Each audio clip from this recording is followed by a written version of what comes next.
Hi, and thank you for joining us on another episode of We Have Been Watching podcast with Rob and Mart. I'm Rob, and that's Mart. Hi, Mart. Hello. You okay? That's some slick introduction, that was, wasn't it? Quality. I bet the rest is politics. Number one in the podcast chart are sweating now because we'll be climbing that chart, Rob.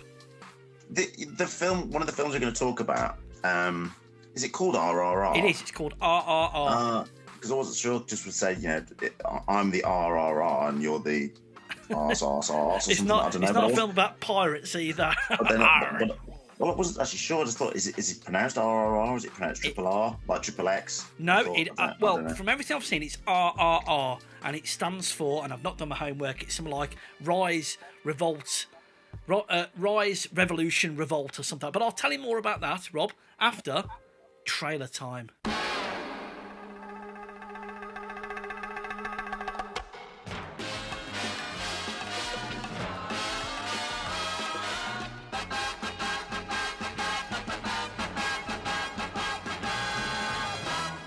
So, Rings of Power trailer for a trailer. Right, do you know what? I've given up. I've given up looking on YouTube now. Whenever I see a Rings of Power thing, I'm just like, whatever.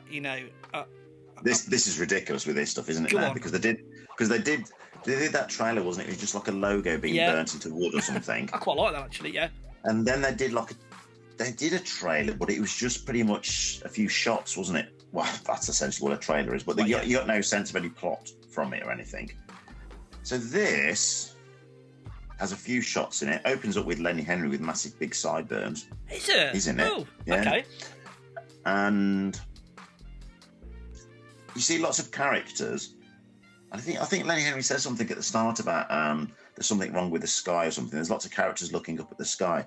And if it wasn't set in Middle Earth and it was Lord of the Rings, you would think this is like a comet movie or an alien from space is coming to Earth movie. Okay. Because all these different characters all sort of looking up, and there's this like fireball flying through the sky, and then it just ends super quick, just as it started to hold my interest, and it says trailer coming on 15th of July or something or other. So it is a trailer for a trailer. Do you know what the relevance of that is? Because I don't know any of this early no idea. Stuff. No idea. I mean, I don't know if there's stuff with maybe it's not it's not far back enough, but isn't there something to do with are the wizards meant to be like angels or something? Aren't they meant to have been sent down to help out in the affairs of... Don't know. But controversial viewpoint here, I'm actually quite positively looking forward to it in as much as I like the Lord of the Rings universe, I love the films, and I'm quite keen to see, although the Hobbit films are fairly dull and CGI heavy, but I'm quite interested to see more of that world and that universe. Well, the shots in this trailer, it looks really lush. It looks really nice. What was that other one? Wheel of Time, wasn't it? That was the one. Didn't really. Yeah, we never stuck with that, did we? No. Yeah, this could be. I've not really looked into who the writers and directors are and all that sort of, see what their credentials are and things like that. They just seem to be hyping it as the fact that we spent so much money. It's the most expensive TV show of all time, as if that suddenly makes it a good show on its own. Yeah, it's got to be good, hasn't it? But I suppose if it captures the essence of, the little one makes a difference, which is kind of the kind of thing that it is with the Hobbits, isn't it? Yeah. This little person goes on this massive adventure. Little, not necessarily just literally, but also, someone who you'd think isn't going to have a huge impact on the world, but they do. Yeah. Perhaps it'll follow those vibes. There's a lady in it which I'm pretty sure is meant to be Galadriel. Okay. And there's a guy standing under a tree that looks, I'm guessing, is Elrond in Rivendell or somewhere, but it does kind of look like Elrond a bit. So I think it's going to be them. But I've read the Silmarillion, but I've no idea how much of this stuff, is already out there, plotted, or they're just having stories happen in the gaps. I don't know, actually. When's it due? Is it December? Good point, actually. Yeah, I'm not really sure. No, I think it's this year, isn't it? And I've got a feeling it's near Christmas, but I don't actually know. I think we'll be lapping the first episode up, won't we? Oh, of course, yeah. And then I'll be going, I'll give it another episode just because, it's a pilot, so I'll try another one. 2nd of September. So Rings of Power. It's going to be about the the forging and the giving of the rings. The corruption of man, won't it? Will you see the men that basically is it the 7 kings that turned into the Nazgul? Yeah. It's gonna be those guys, isn't it? And okay. Stuff like that. Right, that's cool. Okay, that'll work, won't it? And that means so Sauron will have to be in it. I don't know.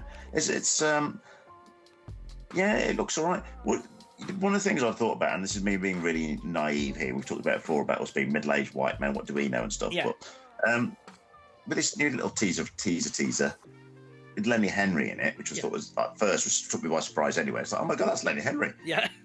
Are there any ethnicities at all in the other films? Right. So now then, here we go. Right. You know these.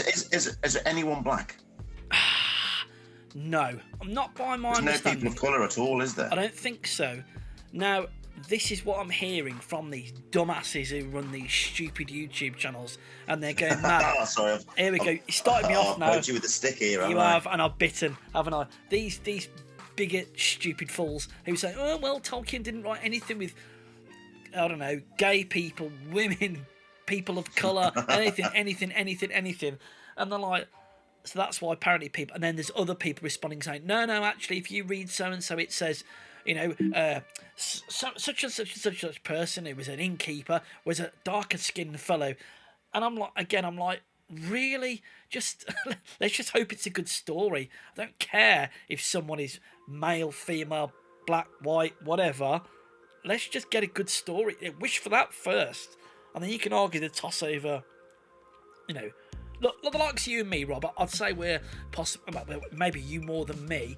I'm a medium level Lord of the Rings geek. My wife's proper hardcore, and I think you're probably a bit more hardcore Lord of the Rings. But you know, with all these things, I've got a passing sort of knowledge.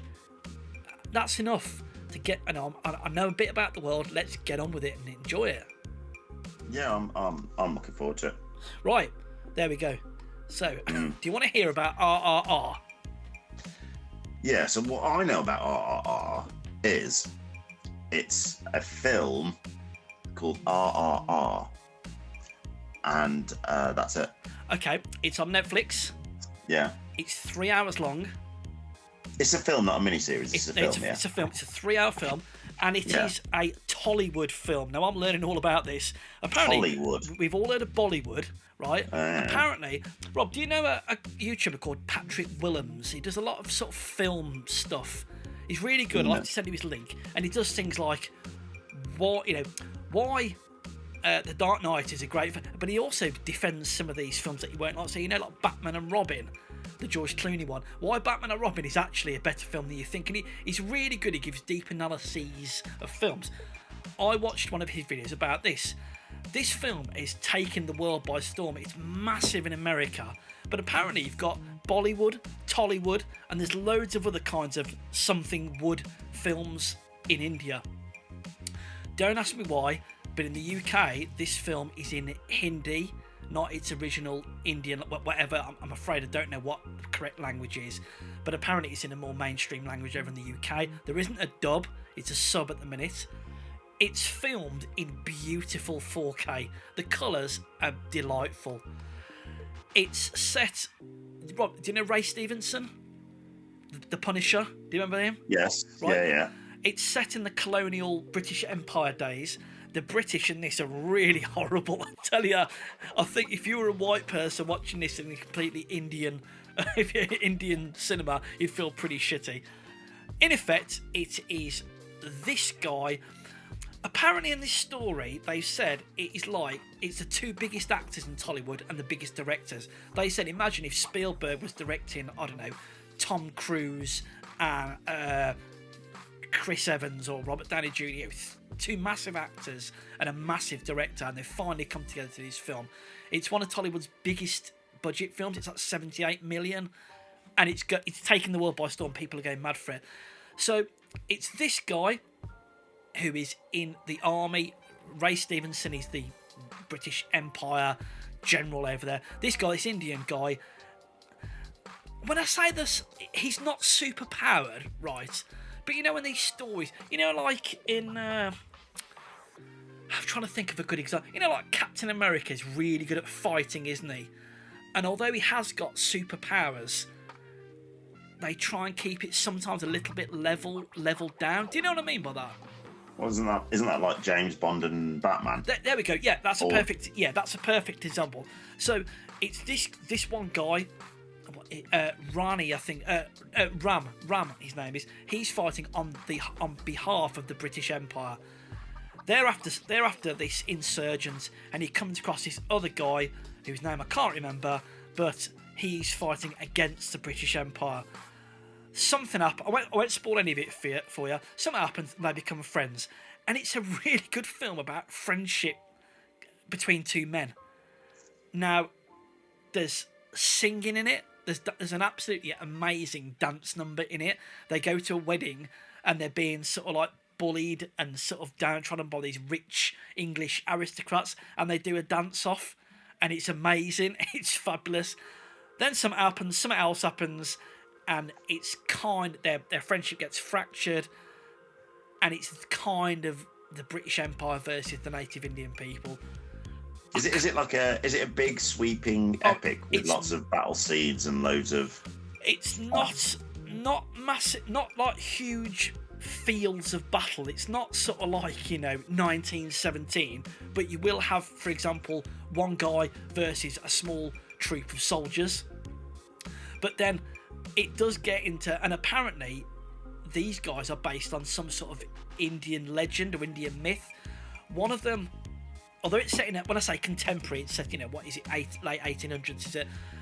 One of them is like the embodiment of fire, and the other one is the embodiment of water. It's not superhero CGI stuff. It isn't like that, but it's that kind of spirit. Well, it's funny you saying that because the poster I'm looking at, like one's got all fiery reds and oranges, and the other guy's got all like blues, watery stuff around it. Yeah, so it's like it's got like a slightly exaggerated. They call it magic realism, don't they? I mean, there's a bit where they're having a fight, and someone picks up a motorbike and attacks them and throws at some soldiers. At another point, someone throws a tiger at somebody. So there's kind of those bit. I watched it and I thought, 3 hours, I'll watch a bit of this. From the first 5 minutes, I'm like, they've made the English here really, really horrible bad guys. That's great, really good. The colours look great, the music's great, the acting's fun. The two main guys are so handsome, it's unreal. They're just really, and we've talked about this before, Luca, and it's just about friendship. We don't get these films, do we? About two men having a best friend. We talked about it with that. And I remember we mentioned about Shawshank Redemption as well before. It's the idea that it's just having that because you seem to get female equivalents in films, but you just don't seem to have it with men. Do you remember the first time you watched Crouching Tiger? Now, I take it, you like the film, don't you? I love it. Do you remember how it's different? That kind of cinema style was different than what we're normally used to seeing. This gave me that feeling. It's a different kind of style. We're not used to seeing full Indian casts, are we? We don't watch Indian cinema. We don't watch Bollywood stuff, do we? Well, no, I've never watched a Bollywood film. I've watched one or two in my life, but not really. What do you choose? What do you watch? But because of the buzz of this, I thought, I'm going to watch this. And it's totally different. You've got to be interested in watching this now. It's really, really good. It's an absolutely brilliant film. You ought to look up, I think it's called Desi Nacho, and that's the dance that they do. And loads of people on YouTube and TikTok are doing it. And it's an absolutely brilliant, dance off. The dance is kind of like a kicking. They sort of do like a kind of like river dance, but I'm making it sound worse. Like a kicking dance, and it's how you can endure the dance so long. It's fabulous. Now, this is weird you mentioning this. Go on. Because my daughter was doing something earlier on, and it was like, what it reminded me of, because she was asking me, she was saying, is that an Irish thing or something, where they're sort of kicking, like crouching, but they're kicking, instead of kicking outwards, like one of the old sort of Russian dances, they were kicking the leg across diagonally.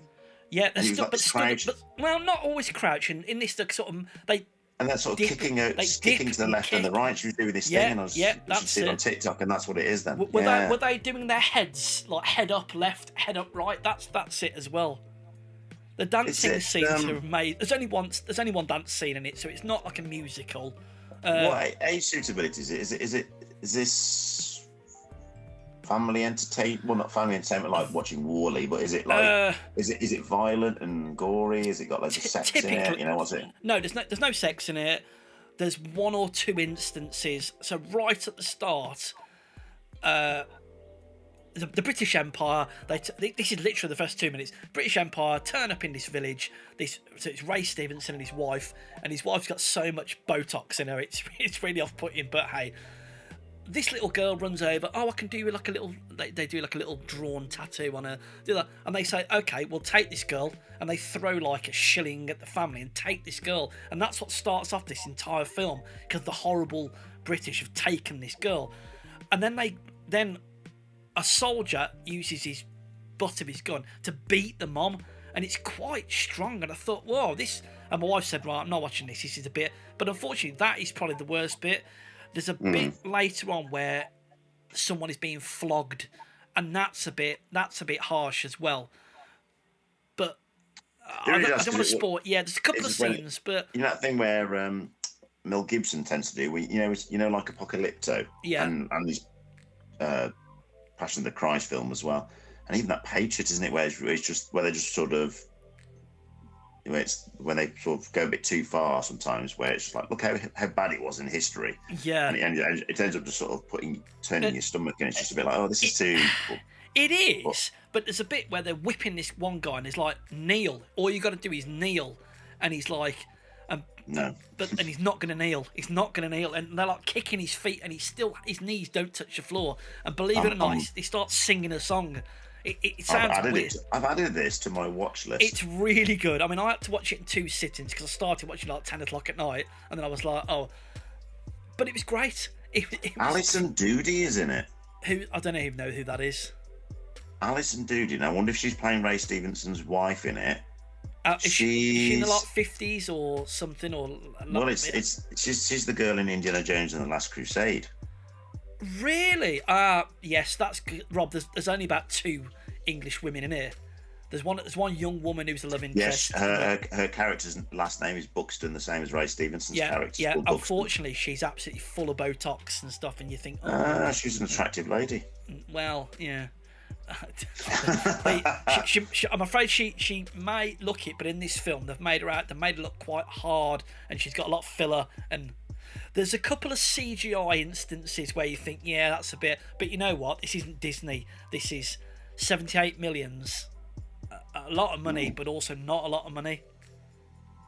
Okay. You got me on that. Within the first 10 minutes, you'll know if you're going to like this film.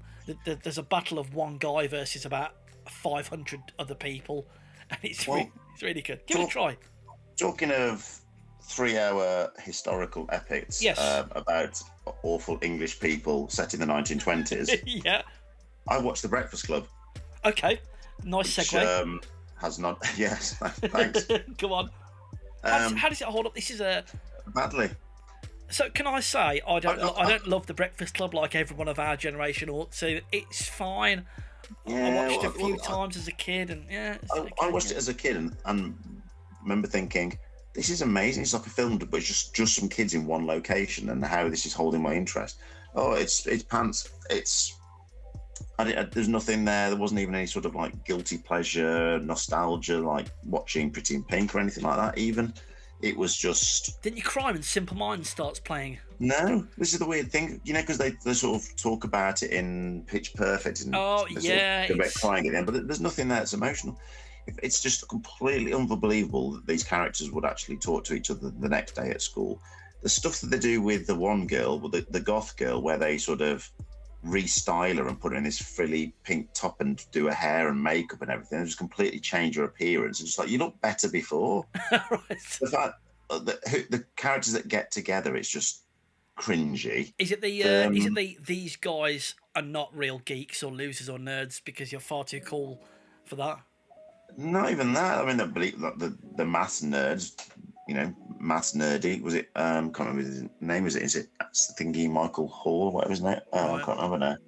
And Emilio Estevez is okay in it. Judd Nelson isn't cool. He's just cringy. Is he meant to be like some? At the time, did everyone think he was a cool bad boy or something? I think so. He's just like an annoying little sex pest. He's just he's just a prat. And yeah. The kids were a little bit bemused by it and just went, "Oh, it's interesting." So dull, I think they saw it more as like it passed the time and it was okay, slightly humorous because it's a bit dated, and it's just like all your cliches that still go on now in American films and TVs. Anything set in high school where you have, I mean, you know, Lottie's seen these cliches from watching High School Musical. The sporty one there, and there's the maths nerd, and there's the princess in the clique, and there's the weirdo goth one. It's like these cliches all the time, and I guess it's Breakfast Club's playing on that, but it's not. Did he invent it?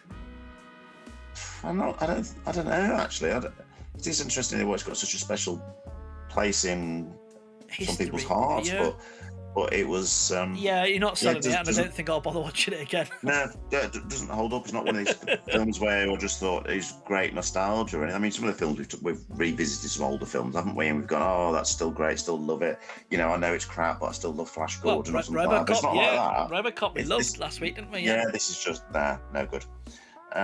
So yeah, no more said on that one.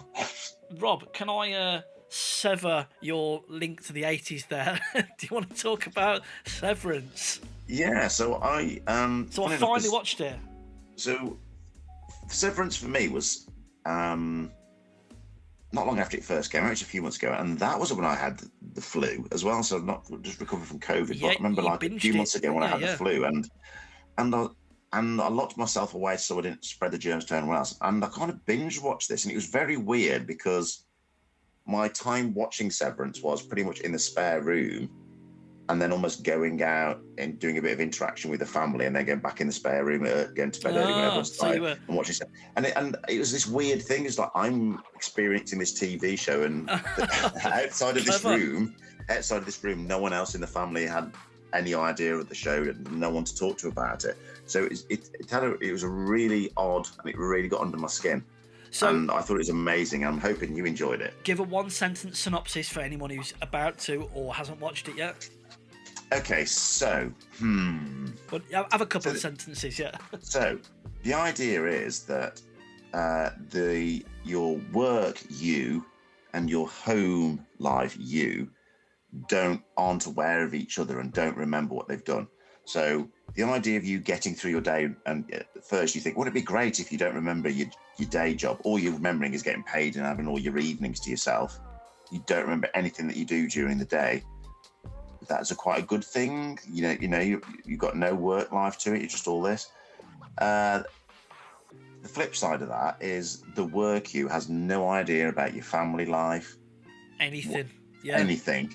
Only that work with you. So this idea of what will that do to your personalities, having these two separate lives. The style of the show's got a slightly it's obviously got a twinge of futurism about it to try and explain the fact that why they've got this technology. Yeah, I've tried to explain it. It's that kind of corporate blank, but it's got like a strange office clinical Kafka-esque. There you go. Very nice. Very nice. Yeah, but then it's got a bit of a Kubrick-ish about it. This doesn't saying people. Some of the episodes are directed by Ben Stiller. Yes. Don't, whatever you think that would be, it's not. It's not like Zoolander or anything. There are bits that are really funny and quirky in it. John Turturro's excellent in it. Christopher Walken's in it. Yep. That's excellent. There's characters. There's the lead girl in it with the red hair. I've never seen her anything before. She's excellent. I mean, that idea of that person just waking up and just, where am I? And it's like, because that's what it, you know. If you agree to this operation, whatever, yeah, you wake up at work one day and then it's like, oh, you have decided, though you can't remember, you've decided that you've had this operation now, so you're severed. So this is just your work life. And at the end of the day, you go in an elevator, ping, you just walk out the elevator at the start of the day again. You don't remember can you anything that happened imagine in the evening. Yeah, you've got no knowledge of resting, have you? There's no detox, so you literally isn't it? So Rob, let me come in on this now. I love this. This was so good. It's got that. What do they call it? Was it George Orwell or was it someone else? Don't they call it 20 minutes into the future? It's a phrase. It's got that. So, which is weird because his home life is very, very normal and real. Kind of. He's got his own. You find out, don't you, throughout series why all of these. There's not a bigger cast actually. Why all these cast have done these Severance. Yeah, it does a nice job of leaking the information out to you, like drip feeding it, doesn't it? Just the right pace to keep you hooked. I thought, what's her name now, Rob? The lady who plays his next door neighbour, is it Amanda? The boss. Yeah. I've gone blank. She's fabulous because she's like keeping an eye on Adam Scott's character in the real world, and it's really. I found it really chilling at times. So they're doing this data management of which you never quite know exactly what they're doing. There's only 4 of them in this office. Patricia Arquette. Patricia Arquette. There we go. She's fabulous. She's very good because she's kind of almost playing dual roles in it as well, isn't she? Yeah. She does really well. It's that thing of where some of them are being indoctrinated into the system, and it's like a cult, isn't it? There's this leader. What's his name? It's Kia, isn't it? It's Kia who came up with the. Is it meant to be like, what do you call it? A cult. What's the name of that thing that Tom Cruise is part of? Scientology. Scientology. Is it meant to be like a wheel? Because when they show it in the real world as well, it's like this popular. It's alluded to a bit, isn't it? Where it's got these like relative history characters that are almost like this, taking on this like sort of religious, importance or something, which is a bit sort of weird. So there is a little bit of that. Tonally, didn't it remind you of Devs? Oh, very much so. Yeah, very much so. It wasn't as in Devs. There's lots of slow sweeping around of cameras when not happens. This I thought was tighter. There wasn't any boring bits in it. What I really, really loved, and I thought this was fabulous, was the relationship between John Turturro and Christopher Walken. It was like slightly older, middle-aged, 2 guys falling in love, aren't they? Little by little. Sort of essentially, it's really sweet. It was just it's like a little workplace romance chemistry thing between them. And there's a guy in. The guy who's their sort of like handler and then keeps coming in. Oh yeah, he's really quite scary in places, isn't he? Yeah, but then there's really fun bits, isn't it, when they have these little treats and things like this. It's a show which, I'd be hard pressed to think anyone would really not like it. I think it's. Is it? Do you think it's a bit cold and detached for some people? Some people might not. There's no action in it, is there? There's no car chases or anything like that. And I've got to be honest, in episode 2, I think it is, where his mate turns up and he's sort of kind of having memories. I said to myself, oh, okay, I know what's going to happen here. They're going to try and do this or that. And it didn't. It went in a completely different way. Yeah, I mean, what's clever in that sort of, these kind of like, it's like the Abrams thing, which isn't it, with Lost and stuff. It's like this puzzle box show. Yeah. Well, what's clever with Severance is the things at the start where you think, that's the puzzle, that's the thing we're going to solve. We're going to find out the reason why that is.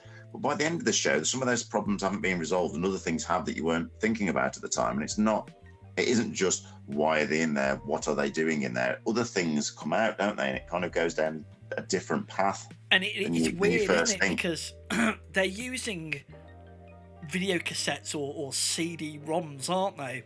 Yeah. And their computers look quite weird, old. We're seeing a lot of that lately, CRT. It's that thing when we were talking about Legion, and then we're talking about Loki, and then it does it in this. This seems to be a real stylistic thing now, where you just have slightly, like you say, 20 minutes in the future, but they've still got reel-to-reel cassettes and stuff like this. Yeah. It's definitely a style thing now. And it's that thing, isn't it, of So is her name Helly R, the lady with the red hair. She is seeing it from our point of view. She feels trapped. Yeah. She feels like she's a prisoner, and then she gets videos from herself, doesn't she, saying, "No, I've put you in here. It's okay." Yeah. But this idea of half of your personality, half of you, half of your own life being like a stranger to you. It's just a strange concept. It's weird. It was really, and also very, very. I found this movie really quiet. Like, there was times that I just couldn't take my eyes off the screen. Things like there's like these personal wellness sessions, isn't there? And it's like your outside you likes animals. Your what are those, on an outie? They call it an outie, don't they? Your outie is good at crosswords. Your outie helps people cross the road. And it's like, it's, you know, in like Blade Runner where they did the Voight Kampf test. Yes. It's this really oppressive kind of, and then they go in the break room, don't they? And that was a bit when they get punished. They go in the break room and they're looking at this screen, aren't they? And they read a passage. Is that right? And it says, "I'm really sorry for what I've done." And he's like, "Right, say it again." And it's like you want to scream at them. No, just run. You know, there's a very good scene where they say to, I think it is that Heliar, right, there's the door. She tries to get out, doesn't she?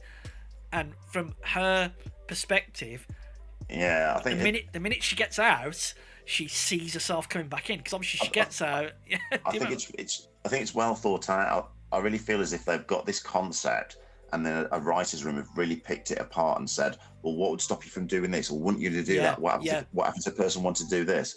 And I feel like it feels tight. It feels like they've actually thought about all these different things within a sci-fi universe. Essentially, it feels tight. One bit that I thought was really clever. Well, sorry everyone if we're spoiling this, but even if we feel like we're spoiling it, watch it, because what we're doing is just. I would think if you are, well, but then it's such an odd show that I suppose you. It's not really a plot to spoil. Random, isn't it? There is a spoiler which I don't think we ought to say, which is about.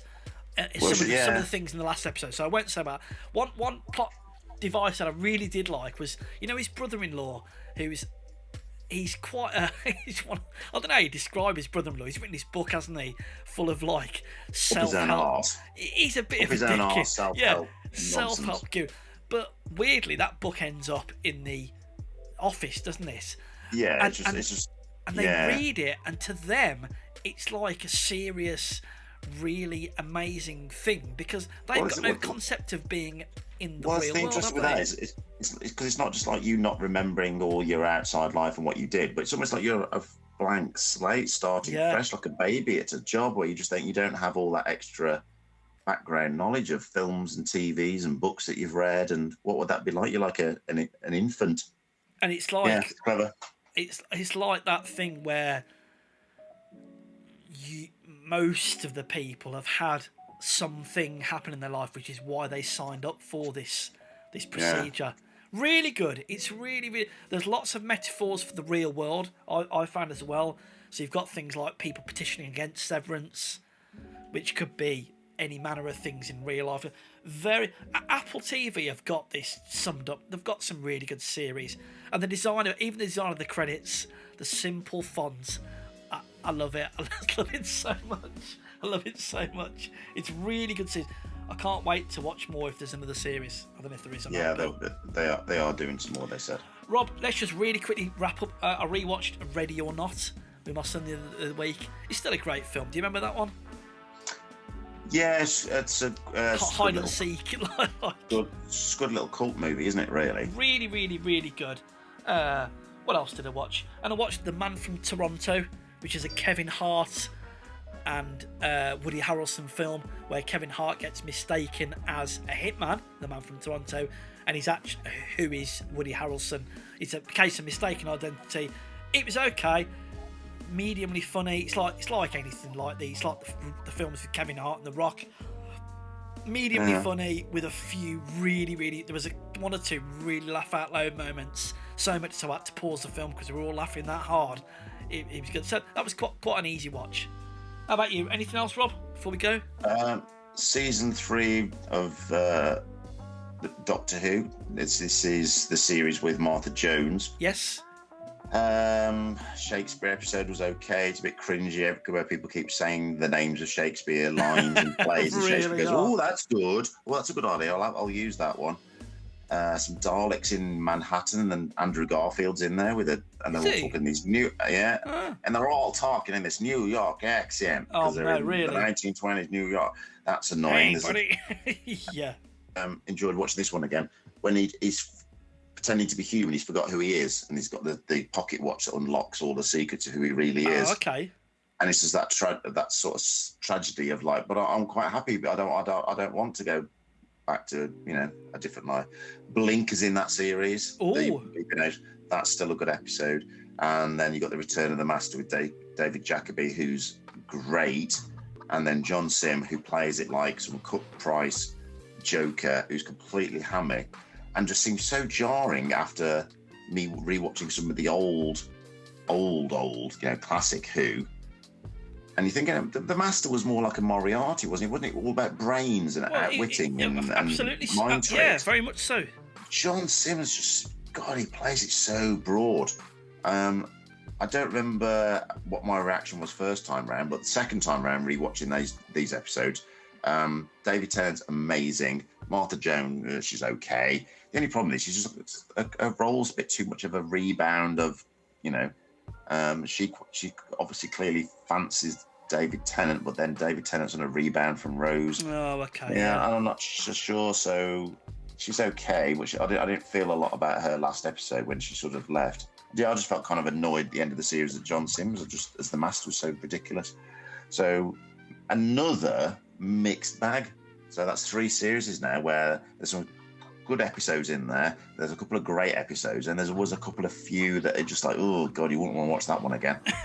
So they are a real mixed bag rewatching these Doctor Who seasons. Fair enough. That's it. Right. Everybody, we'll leave it there. Thank you for joining us this episode. As always, you know where we are. It's wehavebeenwatchingpodcast@gmail.com. Over on Twitter, it's @WHBWpodcast. And on Instagram, it's wehavebeenwatchingpodcast. And until next time, we'll see you soon. Take care. Bye. Bye-bye.